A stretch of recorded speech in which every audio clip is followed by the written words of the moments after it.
Hello, fellow bibliophiles, and welcome back to Blatantly Bookish.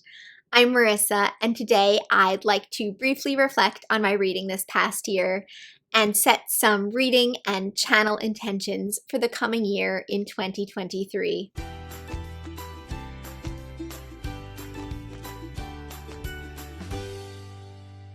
Looking back on my reading in 2022, it was a pretty decent reading year for me. I read 49 books, which is on the lower end of perfectly normal for me. I usually read somewhere around 50 books, give or take. So this year's quantity was pretty typical. I also took a look at the quality of what I read this year and the breakdown of genres and types of books and so on and so forth, and found that while my ratios of classics to contemporary adult fiction were somewhat normal compared to previous years, I didn't read a whole lot of new-to-me classic books. Almost all of the classics that I read this year were rereads. I don't know what to make of that observation. I don't think it's necessarily something that I'm passing judgment on in any direction. It's just interesting to note. I think the more classics I read, the more I'll want to reread them over the years. And so having less new classics is bound to happen from time to time as my reading life progresses. In preparation for making this video, I watched last year's reflection and goals video to remind myself what my goals were for 2022 and to see how those goals shaped my reading. One of my main goals for 2022 when it came to my reading was to be more spontaneous, to plan less, and to let mood reading really take over. When reviewing my reading this year, I read some great books, but I also feel like I have a lot of books on my shelves that seem like they were higher priorities to me than the books I actually read. I feel like that's a direct result of the goal to be more spontaneous.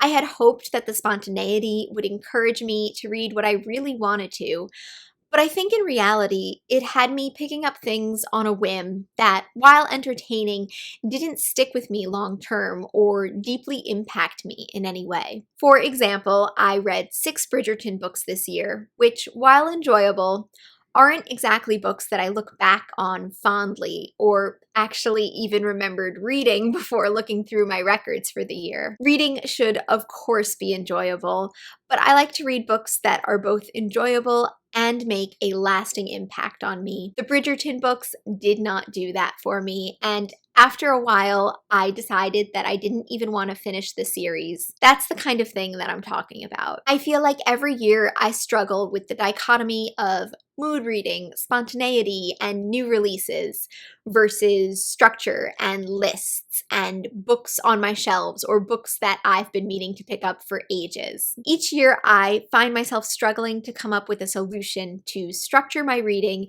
in a meaningful way without creating pressure for myself. Setting very specific goals, the way that some people do with charts and X numbers of certain genres or one of a certain type of book a month, is something that is just doomed to fail for me because I usually end up creating anxiety for myself, which not only causes me to not fulfill the goal, but also keeps me from reading in general for a while. And sometimes I simply want the flexibility to do something else. I'm actually quite proud of myself this year because I was able to create that sort of flexibility for myself when something rather specific wasn't working for me.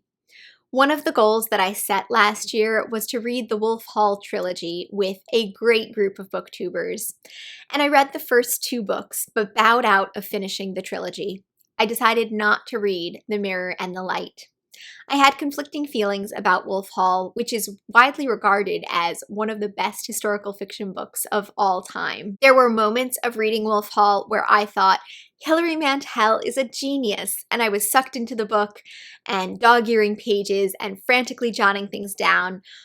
But there were also moments where I was a bit fed up with the book and thought that it was too dense and unapproachable and obscure, a bit pretentious even. Hilary Mantel experiments with writing and breaks a lot of the standard rules. She does it on purpose, of course, and it's one of the things that makes the book so interesting, but it's also what can make it frustrating and hard to read. I found that the kind of focus that I needed to have while reading Wolf Hall was the same kind of focus that I needed when reading critical essays in college. Her writing is intricate and beautiful, but to follow along at all times, I needed to put in more effort than I wanted to for leisure reading, and I didn't want to do it a third time in a row for The Mirror and the Light. So I'm proud of myself for being able to realize that and to be flexible with what was planned and with what I wanted to accomplish with my reading. And that's not to say that I'll never read The Mirror and the Light, but it's a bad idea to pick up a book that you aren't excited for in the moment simply because you said you would in January. So anyway, I'm deciding to try something this year that I hope will lend itself to a combination of both flexibility and structure. It's a slightly different take on the 23 books for 2023 that a lot of people are doing. I'm going to make a list of 23 things. Some will be specific books, but some will just be an author that I want to read another book by or try for the first time.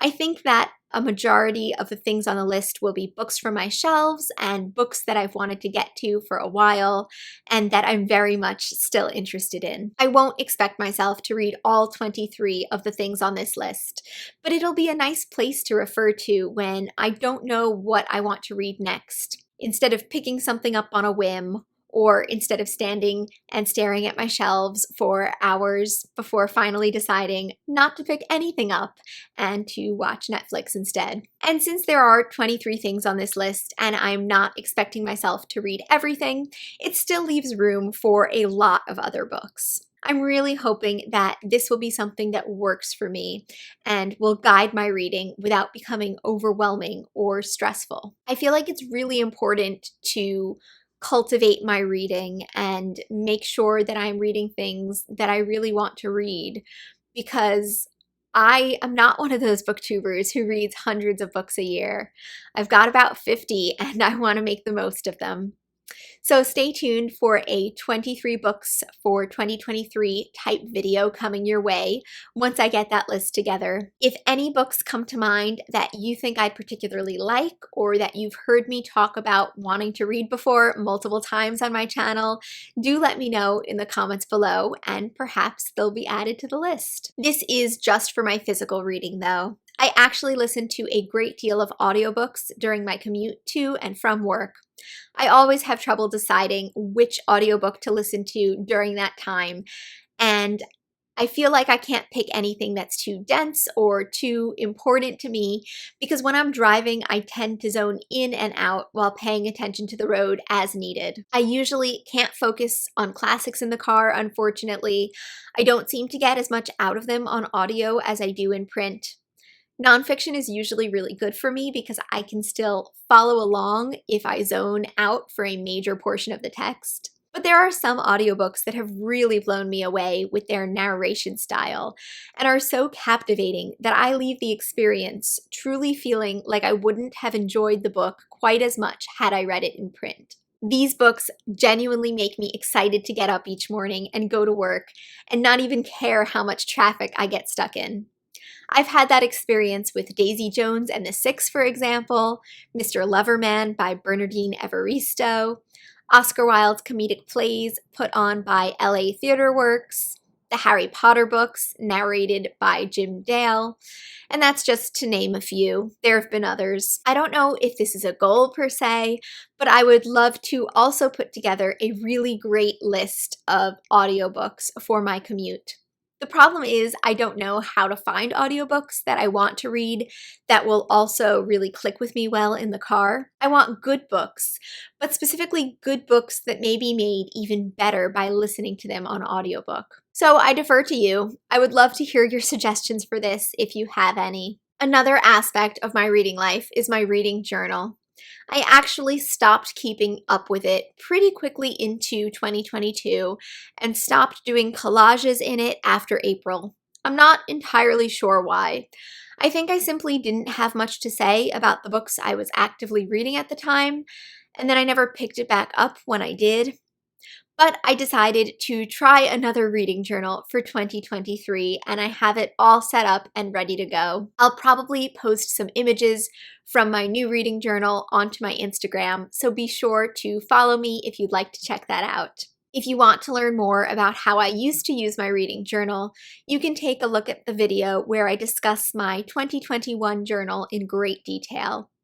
I actually just rewatched it and it got me really excited and inspired to use my new journal for 2023. I don't think that I will make a similar video for my 2022 journal simply because there isn't much to see there, and most of what I would show you is collages which have already been posted to Instagram. I'm really excited for my 2023 journal though, and I guess you could say that one of my goals for the year is to recapture the use of my reading journal. In terms of my channel, I think I had a pretty great year. I made some videos that I'm really proud of, especially during Victober and Jane Austen July.